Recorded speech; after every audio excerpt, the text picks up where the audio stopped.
NDA ప్రభుత్వ అసమర్థ పాలనకు నిరసనగా కాంగ్రెస్ పార్టీ ఆధ్వర్యంలో సూళ్లూరుపేటలో బుధవారం భారీ ర్యాలీ నిర్వహించారు.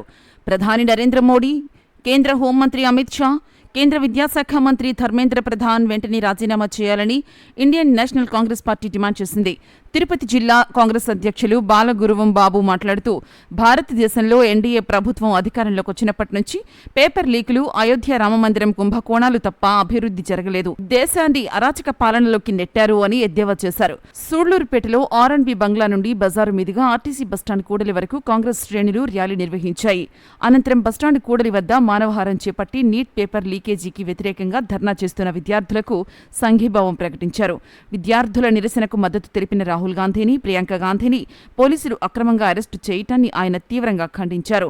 అన్యాయాలు, అక్రమాలను ప్రశ్నిస్తే అరెస్టులు చేస్తారా? ఇది ప్రజాస్వామ్యమా? ఈ విషయాలన్నింటినీ భారతదేశ ప్రజలందరూ గమనిస్తున్నారన్నారు. 2029 ఎన్నికలలో ప్రజలే మీకు సరైన గుణపాఠం చెబుతారు అని హెచ్చరించారు. నీట్ పేపర్ లీకేజీల కారణంగా దేశవ్యాప్తంగా 20 మంది విద్యార్థులు ప్రాణాలు కోల్పోయారని, దీనికి నైతిక బాధ్యత వహిస్తూ కేంద్ర విద్యాశాఖ మంత్రి ధర్మేంద్ర ప్రధాన్ వెంటనే రాజీనామా చేయాలని డిమాండ్ చేశారు.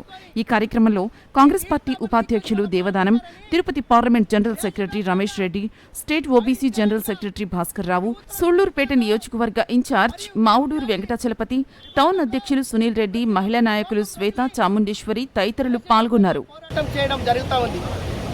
అందులో భాగంగానే విద్యార్థులకు అన్యాయం చేసినటువంటి ఈ ప్రభుత్వం గది దిగాలని, వీరికి బుద్ధి రావాలని, ఈ నీట్ పేపర్ని, దాన్ని నీట్ పరీక్షలను ఆపాలని, వారికి మరొక అవకాశం కల్పించి దానిపైన సిట్టు వేసి విచారణ జరిపి తప్పు చేసినటువంటి వారిని శిక్షించి ఆ తర్వాత ప్రజలకి, విద్యార్థులకి ఏది న్యాయం అనిపిస్తే దాన్ని చేయాలని రాహుల్ గాంధీ గారు పోరాటం చేయడం జరిగింది. మరి ఈ దేశంలో విద్యార్థుల పక్షాన 20 మంది భవిష్యత్తు పోయింది.